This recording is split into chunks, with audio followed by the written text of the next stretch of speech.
Bom dia, boa tarde, boa noite para você que me assiste. Se você não me conhece, meu nome é Igor Gramacho, eu sou estudante de enfermagem, estou no quarto período, sou ligante aí da Liga Acadêmica de Cardiologia há aproximadamente um ano. Tô aqui hoje já no clima de Natal. O ano passou voando, cara. Foi um ano bem turbulento, né? Eu acredito que para todo mundo, para nossa liga também não foi diferente. A gente passou por alguns perrengues, mas conseguimos vencer com êxito. Conseguimos produzir bastante coisas. É, Confesso que superou em muito as minhas expectativas, tá? E ano que vem a gente tá vindo com tudo, cara. E se tudo der certo, presencialmente. Então gostaria de desejar a todos um Feliz Natal e um próspero Ano Novo. E para fechar com chave de ouro o ano, eu gostaria de trazer aqui para vocês alguns destaques das diretrizes da American Heart Association, que saiu há aproximadamente 2 meses, foi no dia 20 ou 21 de outubro, eu não me recordo agora ao certo a data exata, tá? Então, vamos lá. Bom, pessoal, a primeira coisa que a gente tem que ter em mente é que a American Heart Association, ela trabalha com classes e níveis da qualidade das evidências científicas das recomendações dele, tá? Então, a gente tem aqui a classe 1 até a classe 3 e a gente tem o nível A até o nível C. E como é que funciona isso? Na classe 1, a gente tem recomendações consideradas fortes que a gente deve fazer, porque o benefício ele é muito maior do que o risco. E, da mesma forma, a gente tem a classe 2, que é moderada, onde o benefício ainda é maior do que o risco. A gente tem a classe 2B, que é fraca, onde o benefício é maior do que o risco, mas é quase a mesma coisa, é quase equivalente. Na classe 3 a gente não tem nenhum benefício, então o benefício ele é igual ao risco. E na classe 3 a gente tem a recomendação de dano, em que o risco pode ser maior que o benefício. Pode ser, não necessariamente. A mesma coisa acontece quanto ao nível, né, da qualidade das evidências científicas. No nível A, a gente tem aqui ensaios clínicos, né, estudos randomizados, então são evidências de alta qualidade. No nível B, a gente tem apenas estudos randomizados, em que a evidência da qualidade já é moderada, tá? A gente tem o nível B, que são já estudos não randomizados. No nível C, dados limitados. E o último nível aqui são apenas opiniões de especialistas, beleza? Logo depois aqui na página do Guideline, eles já mostram esses gráficos em pizza, tá? Então vamos relembrar lá. A cor verdinha é o nível de recomendação forte, a cor amarela moderada e a cor laranja fraca. Se a gente analisar aqui nos gráficos em pizza, a gente vai perceber que 92% das recomendações presentes nesse guideline possuem o benefício maior do que o risco. A gente observa aqui que apenas 4% das recomendações podem trazer danos ao paciente, tá? Não é à toa que o protocolo da American Heart Association é utilizado em diversos países do mundo como referência, beleza? Bom, o primeiro dado que eles trazem aqui é que, apesar dos avanços recentes, menos de 40% dos adultos recebem RCP iniciada por leigos e menos de 12% têm um DEA aplicado antes da chegada do serviço médico de emergência, tá? Pessoal, vamos lembrar que isso daqui são dados referentes aos Estados Unidos. Se a gente traz esses dados para o Brasil, muito provavelmente esses números são ainda piores, tá bom? Então, esse dado traz uma reflexão para a gente, né? A gente precisa realizar a educação em saúde. Nós, como estudantes de cursos de saúde, né, de enfermagem, até mesmo profissionais de saúde, precisamos realizar a educação em saúde com o público leigo mesmo, crianças, adolescentes, adultos, idosos, a como realizar uma compressão torácica de alta qualidade, né, como manusear um DEA, beleza? Então isso é extremamente importante e é o ponto chave para um bom prognóstico de uma vítima de parada cardiorrespiratória. Bom, então eles trazem aqui, enfatizam mais uma vez, né, o início precoce de RCP por socorristas leigos. Então o que eles falam aqui? Recomendamos que leigos iniciem a RCP para uma suposta PCR, pois o risco de dano ao paciente é baixo se o paciente não estiver em PCR. Olha só que legal, pessoal. Antigamente a gente tinha aquela dúvida, né?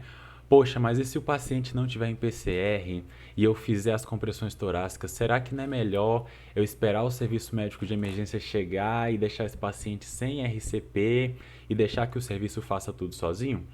Bom, pessoal, o guideline já traz aqui o seguinte: novas evidências mostram que o risco de danos à vítima que recebe as compressões torácicas quando não está em PCR é baixo. Os socorristas leigos não conseguem determinar com precisão se uma vítima tem pulso, e o risco de esperar para realizar uma RCP em uma vítima sem pulso é maior que o dano por compressões torácicas desnecessárias. Basicamente, o que eles estão dizendo aqui? Para o leigo, cheguei numa vítima, chamei por ela, senhor, senhora, consegue me ouvir? A vítima não respondeu. Vou lá, faço o estímulo tátil, pode ser aqui na ponta do trapézio. A vítima não responde. Beleza, vou observar se essa vítima está respirando. Observei, não vi nenhuma expansibilidade torácica, eu devo sim iniciar a RCP.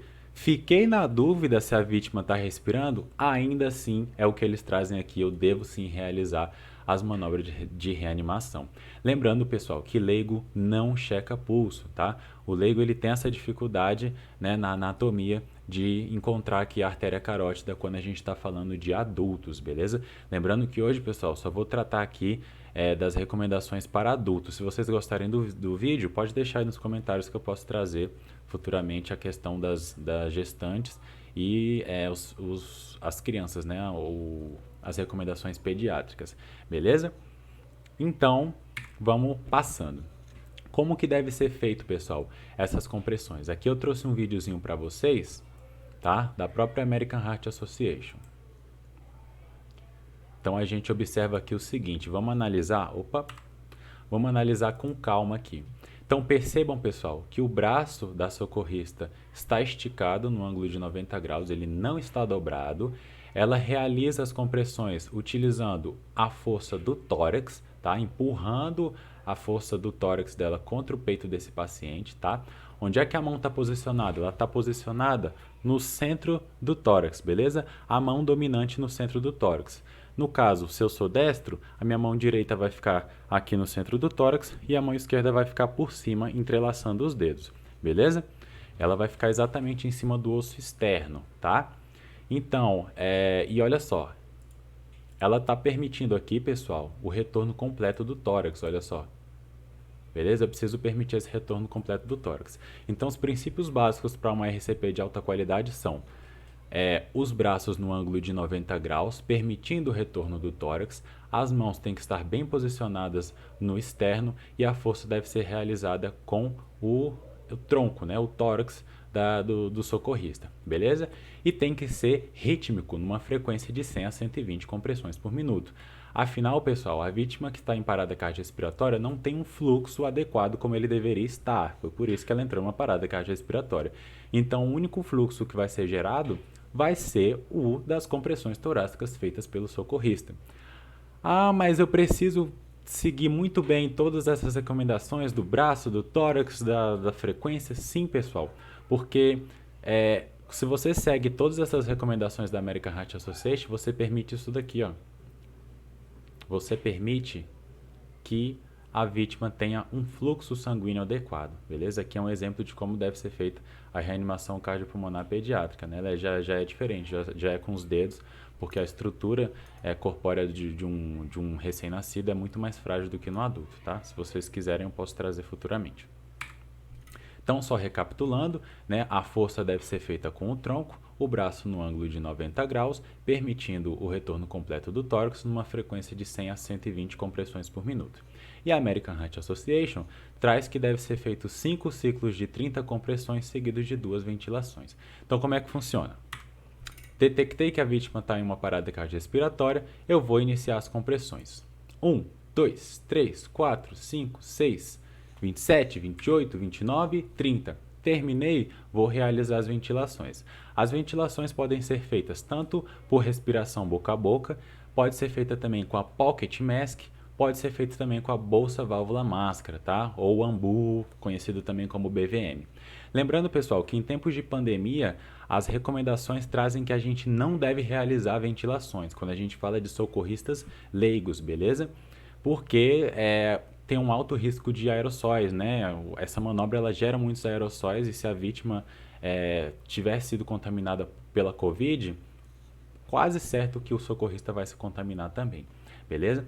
Então a prioridade atualmente, né, para socorristas leigos é o quê? A vítima precisa estar com a máscara, o socorrista também com a máscara e a gente vai priorizar somente as compressões, sem ventilações, beleza? Mas o protocolo da American Heart Association são 5 ciclos de 30 por 2. Fiz 30 compressões, faço 2 ventilações, foi um ciclo. Faço a mesma coisa, 2 ciclos.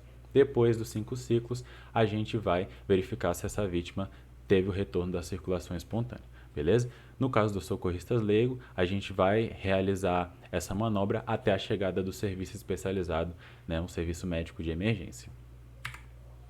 Então, pessoal, aqui eu trouxe o porquê da gente, de atualmente, né, o socorrista leigo não priorizar as compressões, as ventilações, perdão. Porque olha só, essa manobra ela gera muitos aerossóis, né? O vírus ele pode ficar suspenso por horas naquele local, então a chance de todo mundo que está ao redor se contaminar é muito alta. Tanto é que os serviços médicos de emergência atualmente, em vítimas de parada cardiorrespiratória, eles estão atendendo aqui ó, com o filtro bacteriano EPA. Tá? Ele funciona como se fosse uma máscara mesmo, ele não elimina o vírus, mas ele age como uma barreira física mesmo a esse vírus. Ele impede que esses aerossóis subam e contaminem toda a equipe, beleza? Além disso, eles usam um plástico também, tá? Eles vedam muito bem, justamente para evitar que esses aerossóis fiquem suspensos no ar. Beleza? Eles também estão utilizando aqui, eu tenho conhecimento que o Corpo de Bombeiros aqui do Distrito Federal utiliza esse aparelho aqui, que é o Pneumopac.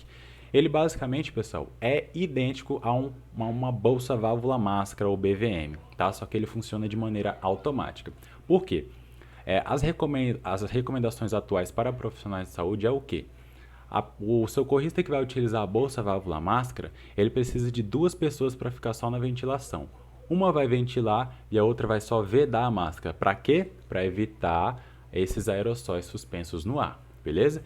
Então esse dispositivo aqui, pessoal, está sendo muito bem-vindo. Por quê? Eu dispenso um socorrista ali na cena. É menos um profissional de saúde exposto, beleza? Então preciso só de um socorrista para vedar essa máscara, porque o aparelho ele já vai ventilar de forma automática, tá? Ele tem aqui todos os botões com a programação para pacientes pediátricos, pacientes adultos. Você consegue ventilar no manual também de maneira muito fácil, beleza? Para a gente falar das próximas recomendações que estão no guideline, a gente precisa ter muito bem na nossa cabeça os conceitos dos 4 ritmos de parada cardiorrespiratória, tá bom? Então vamos relembrar lá que a gente tem 2 ritmos que são chocáveis e nós temos 2 ritmos que não são chocáveis, tá? Então aqui a gente tem a taquicardia ventricular sem pulso. Então a gente consegue observar aqui nesse traçado do eletrocardiograma que o que está acontecendo é o ventrículo ele está batendo muito mais rápido do que o átrio e isso não está gerando um fluxo adequado. Então, peraí, não necessariamente o coração precisa estar parado para o paciente estar em uma parada cardiorrespiratória?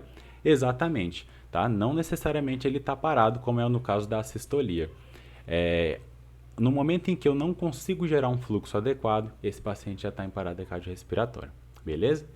Na fibrilação ventricular, a gente tem que o coração ele fica tremendo, ele fica fibrilando, né? Isso também não consegue gerar um fluxo, o sangue fica praticamente parado dentro do coração. Então, esses 2 ritmos aqui são chocáveis. Por quê? O defeito aqui, pessoal, é elétrico, é no estímulo elétrico. O que a gente espera quando a gente usa um desfibrilador externo automático e aplica um choque nesse coração? Então, no caso aqui da taquicardia ventricular sem pulso, por exemplo, o ventrículo está batendo muito mais rápido que o átrio. No momento que eu administro o choque, o coração dá uma parada e o que a gente espera é que o coração volte a bater normalmente. Átrio contrai, ventrículo contrai. Átrio contrai, ventrículo contrai. Isso sim gera um fluxo. Isso é o que a gente espera quando a gente administra um choque. Agora, aqui nós temos também os ritmos não chocáveis, beleza? Aqui nós temos a atividade elétrica sem pulso, tá? Ele não tem um ritmo padronizado, mas ele pode se apresentar como esse traçado caracterizado como normal. Então, a gente observa aqui que a gente tem onda P, a gente tem complexo QRS, a gente tem onda T. Então o problema aqui, pessoal, não é elétrico. O que pode gerar uma ESP, por exemplo? Um choque hipovolêmico, uma vítima de perfuração por arma branca, perfuração por arma de fogo. O que aconteceu? A vítima sangrou demais, ou seja, teve uma hemorragia e não tem volume suficiente para esse coração bater, logo eu tive um choque hipovolêmico. Então o problema aqui não é elétrico, tá? O problema é de volume mesmo, tá? E por último nós temos a assistolia, que é o que tem o pior prognóstico, que eu não tenho nenhum estímulo elétrico no coração.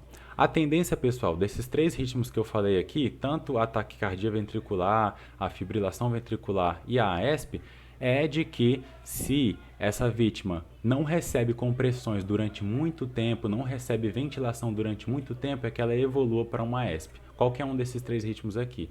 Porque a principal causa da assistolia é hipóxia, beleza? Então uma vítima, por exemplo, que entrou em parada e ninguém percebeu que essa vítima entrou em parada por, sei lá, meia hora. Muito provavelmente essa vítima já está em assistolia, que é o de pior prognóstico.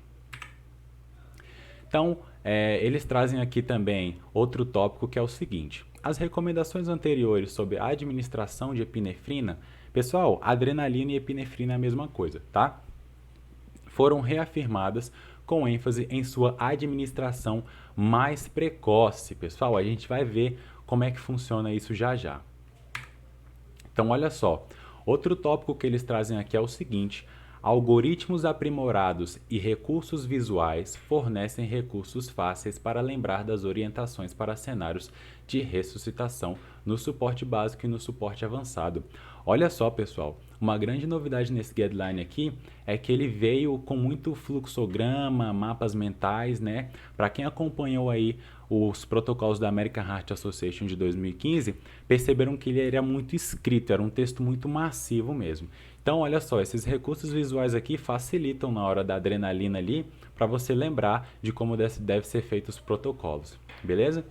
E aqui já teve uma grande mudança, né? Então, olha só, a gente vai aplicar o DEA nesse paciente. Se a gente perceber que o ritmo não é chocável, então, se não é chocável, ou é a sistolia ou é a ESP, né? Então, olha só o que eles trazem aqui. Epinefrina imediatamente, pessoal. A epinefrina é o que vai dar um melhor prognóstico para esse paciente, tá? Então, antigamente a gente esperava o ciclo para realizar a epinefrina e agora não, é epinefrina imediatamente. Detectei que está em assistolia ou AESP, epinefrina imediatamente, beleza? Se o ritmo for chocável, opa, então eu estou diante de uma fibrilação ventricular ou uma taquicardia ventricular sem pulso. Devo administrar o choque, beleza? Então, olha só, detectei que a vítima está em parada, apliquei um DEA nesse paciente. E aí o DEA vai falar o seguinte: não toque no paciente, analisando. Você não toca no paciente, deixa o DEA detectar qual é o ritmo desse paciente.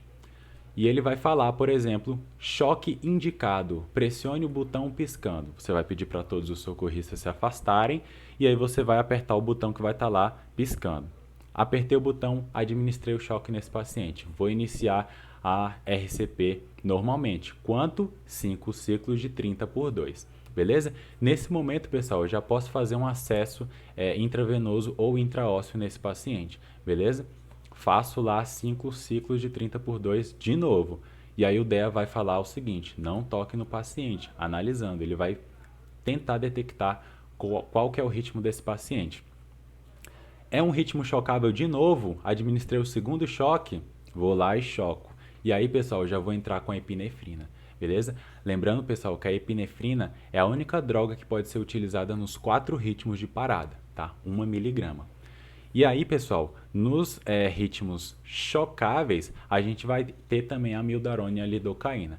A amiodarona e a lidocaína são antiarrítmicos, então ele não deve ser utilizado em ritmos que não são chocáveis, ou seja, a sistolia e a ESP, beleza? Lembrando, pessoal, como que deve ser feita a administração da amiodarona? A primeira dose ela é de 300 mg, lembrando que a ampola ela é de 150 mg, então a primeira dose que você vai fazer, você vai utilizar 2 ampolas, na segunda dose 150 mg. Ou você pode usar a lidocaína, que o cálculo já é um pouquinho mais chato, é de 1 a 1,5 mg por quilo de peso, beleza?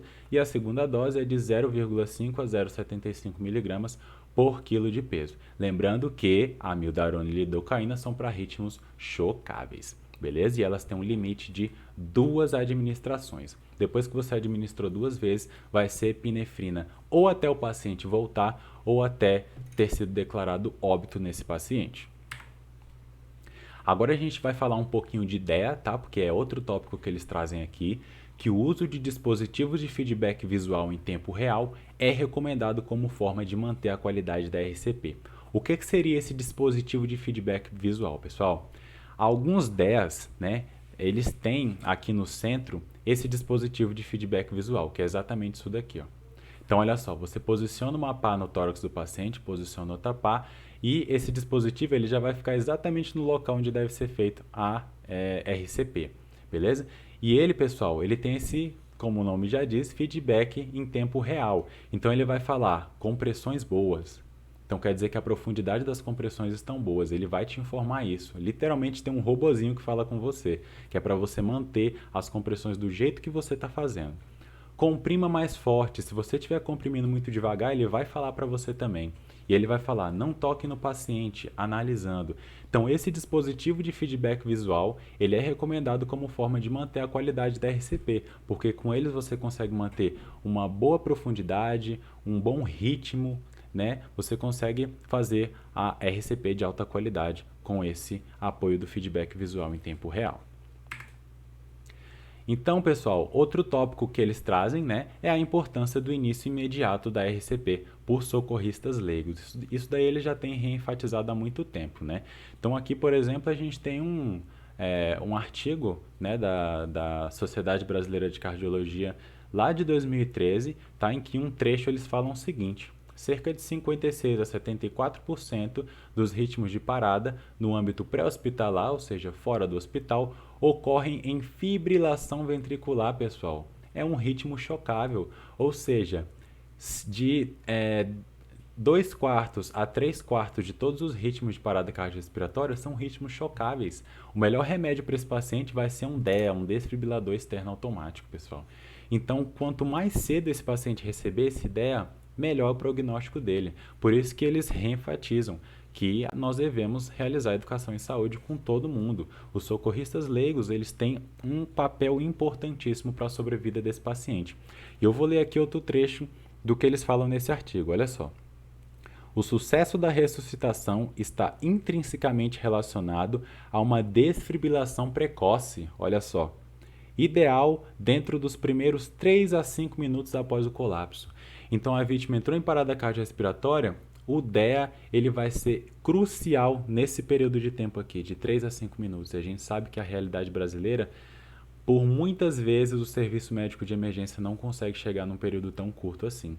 Então tá aí de novo a importância da ressuscitação precoce por socorristas leigos, beleza? E olha só outra informação que eles trazem aqui.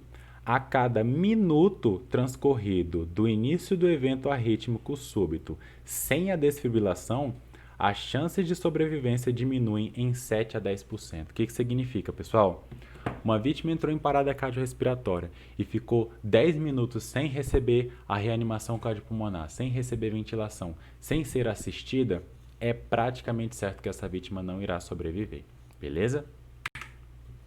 Para a gente falar do próximo ponto, a gente precisa entender o que é capnografia.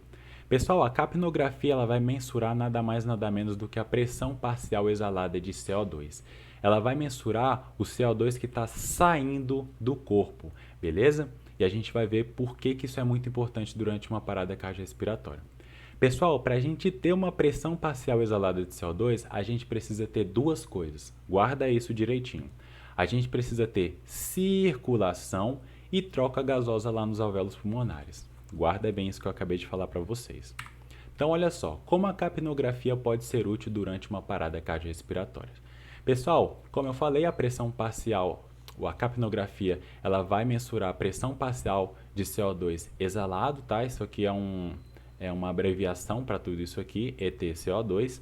Então, o ETCO2 normal, no indivíduo normal, né, com a circulação espontânea, ele vai variar de 35 a 45 milímetros de mercúrio. Durante uma parada cardiorrespiratória, ele vai variar ali por volta de 20, tá? Então, por mais que a gente realize uma compressão de alta qualidade, ele não vai chegar aos pés de uma circulação espontânea, tá, pessoal?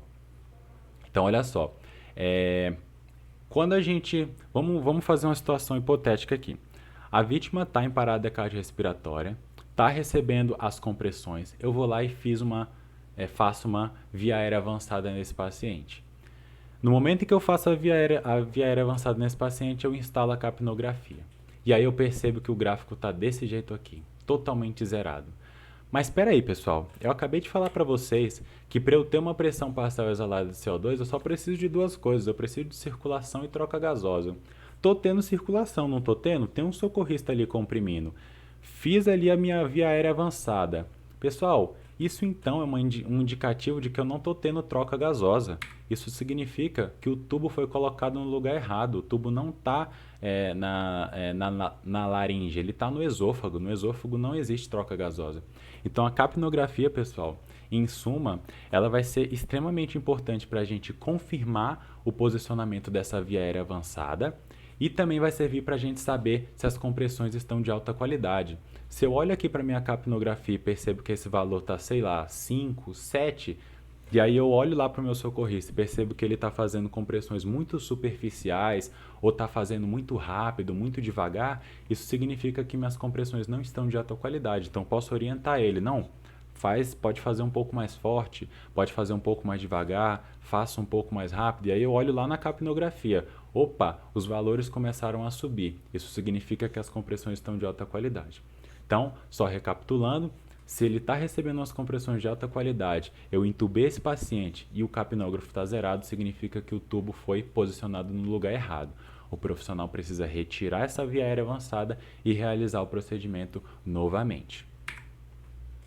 Então, é exatamente isso que eles trazem aqui no guideline. Mensurar continuamente a pressão arterial sanguínea e o teor de dióxido de carbono ao final da expiração, que aqui a gente está falando da capnografia, durante a ressuscitação no suporte avançado de vida, pode ser útil para melhorar a qualidade da RCP e a gente viu por quê, né? Porque a gente consegue saber se a RCP está sendo feita da forma que ela tem que ser feita, né? Pessoal, quando eles falam em pressão arterial sanguínea aqui, eles não estão falando de você colocar o manguito no braço do paciente e ficar medindo a pressão arterial ali, não. Eles estão falando de PAI, pressão arterial invasiva, tá? A gente consegue também saber se as compressões estão de alta qualidade através de uma PAI, tá? Porque a pressão arterial diastólica, ela precisa estar acima de 20 milímetros de mercúrio. Se está abaixo disso, isso quer dizer que as compressões também não estão de boa qualidade, tá?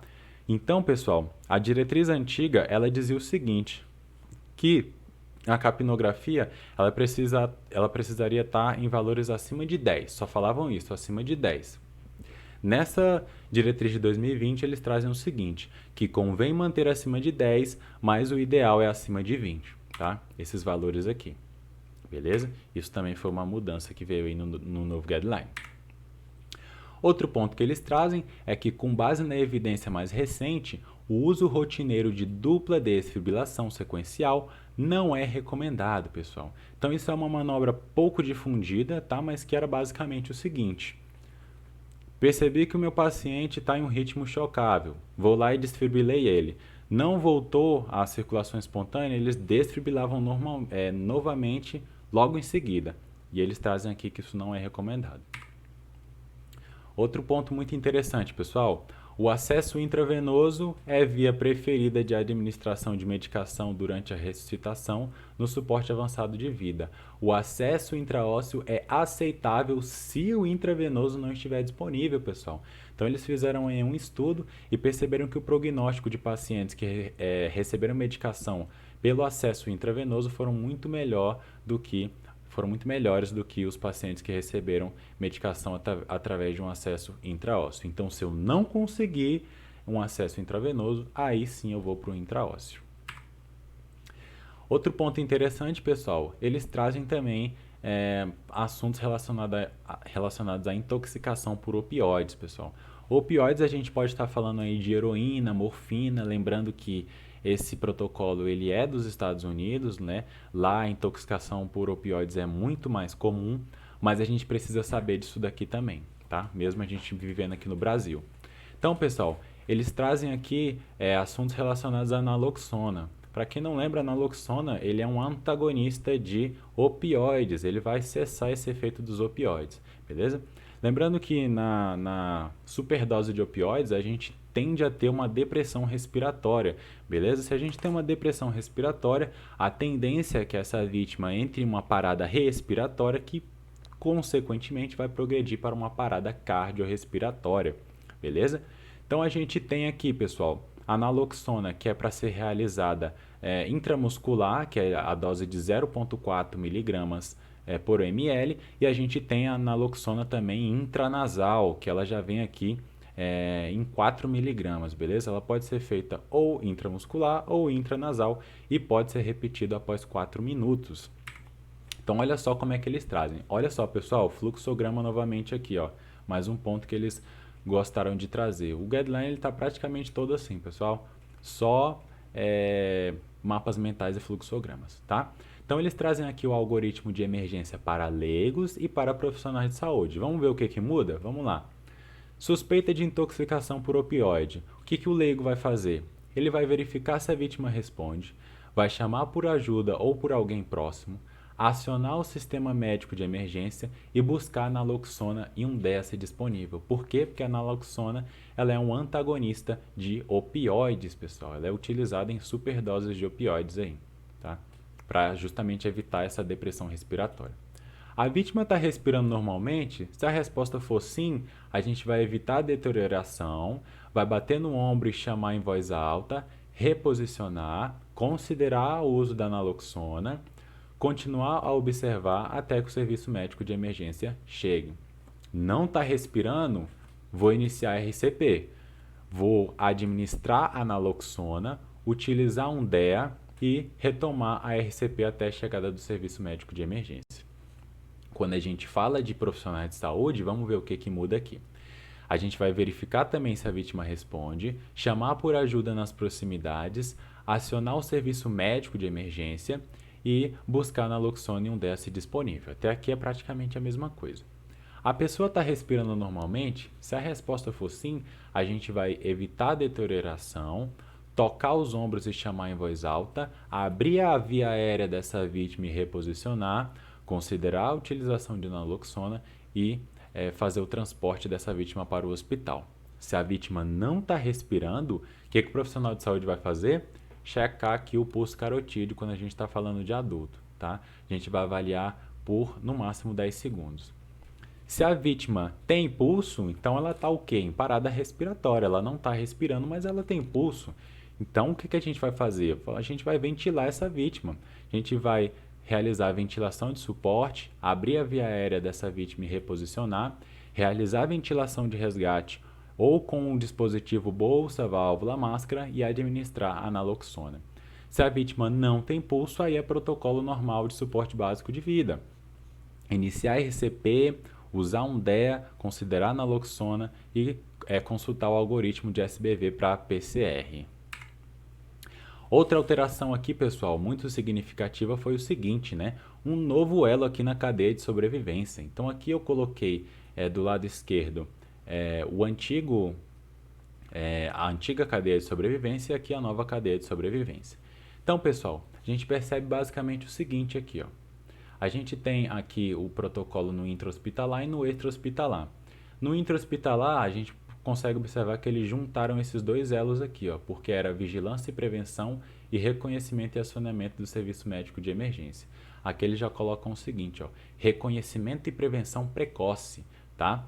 Então, olha só, no intra-hospitalar, a gente vai realizar o reconhecimento e prevenção precoce, acionamento do serviço médico de emergência, realizar uma RCP de alta qualidade, porque a gente já viu a importância, né, da RCP numa parada cardiorrespiratória e ela tem que ser de alta qualidade para gerar fluxo para essa vítima. A desfibrilação precoce, a gente também viu que a maioria das paradas cardiorrespiratórias são em ritmos chocáveis, então o desfibrilador ele é extremamente importante, tá? E depois os cuidados pós-PCR. E o novo elo, pessoal, é de recuperação. Eles trazem que essa vítima precisa ter um apoio pós-PCR no sentido cognitivo, psicossocial e físico. Afinal de contas, essa vítima sofrer um trauma, né? É um trauma muito grande. Então eles trazem aqui essa importância da equipe multidisciplinar mesmo, para trabalhar inclusive o psicológico dessa vítima. Muitas vítimas também retornam com danos, né? Danos neurológicos, justamente por conta desse alto período sem fluxo adequado, né? Então, alguns tecidos cerebrais podem ficar ali em isquemia e a pessoa acaba perdendo algumas funções. Então, eles trazem muito bem essa importância da equipe multiprofissional, beleza? No extra-hospitalar, então a gente tem o acionamento do serviço médico de emergência, uma RCP de alta qualidade, que deve ser o primordial, né? A gente viu o porquê. Desfibrilação precoce, aí depois já chega a equipe avançada, né? Uma ressuscitação avançada, que já vai incluir via aérea avançada, capnografia, tudo aquilo que eu falei, cuidados pós-PCR e recuperação, beleza? Então, basicamente, essas foram as principais atualizações quando a gente fala de suporte básico de vida, suporte avançado de vida cardiovascular, beleza? No adulto. Se vocês gostaram do vídeo, a gente pode fazer um vídeo aí tratando do público pediátrico e da gestante, que também tiveram algumas alterações bem interessantes, algumas informações aqui que eles trouxeram. E é isso, pessoal. Um grande abraço e fiquem bem. Só lembrando que as referências bibliográficas vão estar aí na descrição também. Basicamente foi só a diretriz e esse artigo da Sociedade Brasileira de Cardiologia. Um grande abraço.